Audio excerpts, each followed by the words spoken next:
વડોદરાવાસીઓને આ વર્ષે પણ ખાડાઓમાંથી મુક્તિ મળે તેવા કોઈ એંધાણ નથી। વિકાસના નામે આખું શહેર ખોદી તો નંખાયું, પણ ધીમી ગતિએ ચાલતા કામોને કારણે સંસ્કારી નગરી હવે ખાડા નગરી બની ગઈ છે। જોઈએ આ વિશેષ અહેવાલ।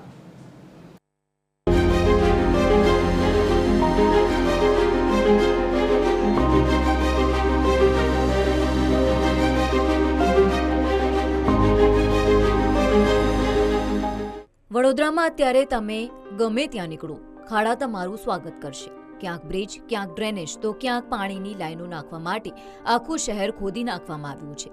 મહિનાઓથી ચાલી રહેલા આ કામોમાં કોઈ ઝડપ નથી, જેના કારણે મુખ્ય માર્ગો પરથી પસાર થતા વાહન ચાલકો ત્રાહિમામ પોકારી ઉઠ્યા છે। નહીં પૂરાય તો લોકો મરશે અંદર, આપણે મારે મરવું પડશે। કચ્છ કોર્પોરેશન ઊંઘે છે, એવી કઈ ગોળીઓ ખાધેલી છે કોર્પોરેશને, કઈ સમજણ જ નથી પડતી। ઊંઘી જ ગયા છે, કુંભકર્ણની માફક ઊંઘી ગયા છે। હવે ચોમાસા પછી ઊભા થાય તો ખરા। ચોમાસામાં કહું બધા ખાડામાં જ જવાના, એમાં પાણી તો આવે છે દર ચોમાસામાં, અને કોઈ ખૂણો બાકી રાખ્યો નથી, કોઈ ગલી બાકી રાખી નથી।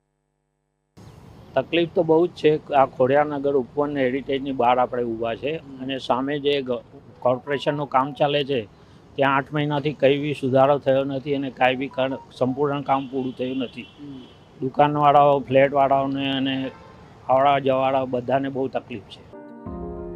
Karelibaug, new VIP road, Manjalpur, Akota, Gotri અને સમા સહિતના વડોદરાનો કયો એવો વિસ્તાર છે જ્યાં રસ્તા સારા હોય?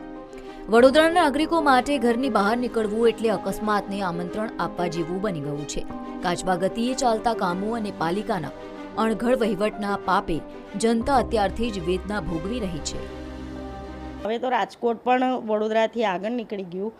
કોઈ પણ જાતના પ્લાનિંગ વગર આડેધડ ખોદકામ કરવાનું, એ કેબલવાળા હોય, ગેસવાળા હોય કે ગટરવાળા હોય, પાણીવાળા હોય કે રોડવાળા હોય।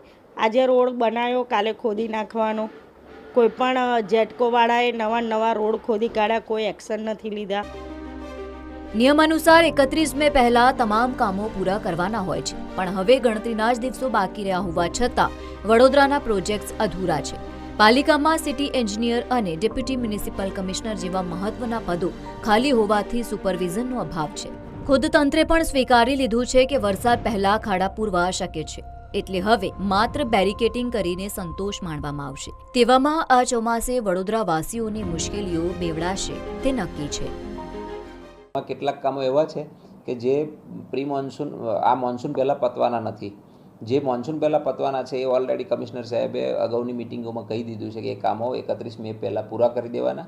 જે કામોને ઓલરેડી એની સમયમર્યાદા વધારે છે તો એ માટે એને સેફ સ્ટેજે લાવી અને એવી જગ્યાએ મૂકી દેવાના જેથી કરીને આપણને બીજા કોઈ નાગરિકોને કે એને ચોમાસા દરમિયાન એને મુશ્કેલી ના પડે।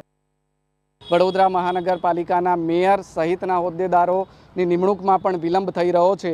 એવામાં આખું એ શહેર અત્યારે કહી શકાય કે ભગવાન ભરોસે છે। આવનારા ચોમાસામાં વડોદરાનું શું થશે તે તો ભગવાન જ જાણે। કેમેરામેન જિગ્નેશ સોલંકી સાથે અમિત ઠાકોર, TV13 વડોદરા।